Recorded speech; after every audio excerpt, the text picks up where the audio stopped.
Today I'm going to be showing y'all how I got this gel manicure at home. So we're starting off with a little bit of cuticle remover. I just apply a tiny bit to each nail and I take a glass cuticle tool to push back the cuticles and remove any dead skin that may be on the nail plate. Then I'll take a paper towel or a microfiber cloth to wipe over each nail and just remove that product gently. And then I'm going to grab a buffing block and just lightly buff the surface of each nail to prep for polish and make sure we have a really smooth surface to work with. Next, I will take a lint-free wipe with some acetone on it and wipe the nail bed again just to make sure it is 100% clean and dry and ready for polish. I then take a little bit of acetone and pour it into the cap to have on hand for the manicure.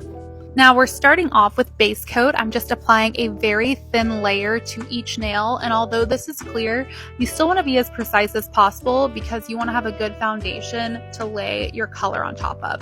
After this, we're just going to cure for 2 minutes, and then we'll be ready for our first coat of color, which again needs to be super duper thin. I recommend wiping the majority of the polish off on the neck of your bottle and just going really slow so you can be as precise and accurate as possible. Now, if you do end up making some mistakes, I'll show here in a second that you can use a small brush dipped in that acetone we have laid aside to clean up any mistakes before curing again for 2 minutes.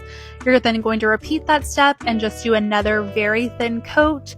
Clean up any mistakes before curing because they will not come off after you've cured the polish under the lamp, and then you will cure again.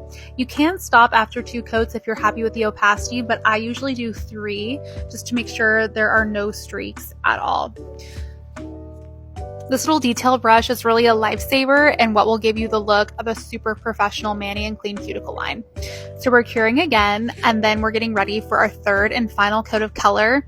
As I've said for all the previous coats, make this as thin as possible so you don't experience rippling when you cure under the lamp. And after this step, you'll just clean up any mistakes if there are any, and then you're going to cure one final time for 2 minutes.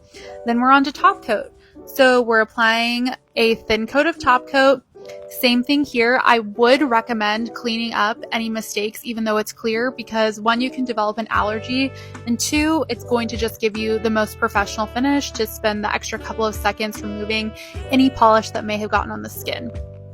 This coat you're going to cure for 3 minutes instead of 2. And then we're going to apply a little bit of cuticle oil to rehydrate the nail beds and get things looking shiny. And that's it. You have a really professional looking manicure that you did yourself at home.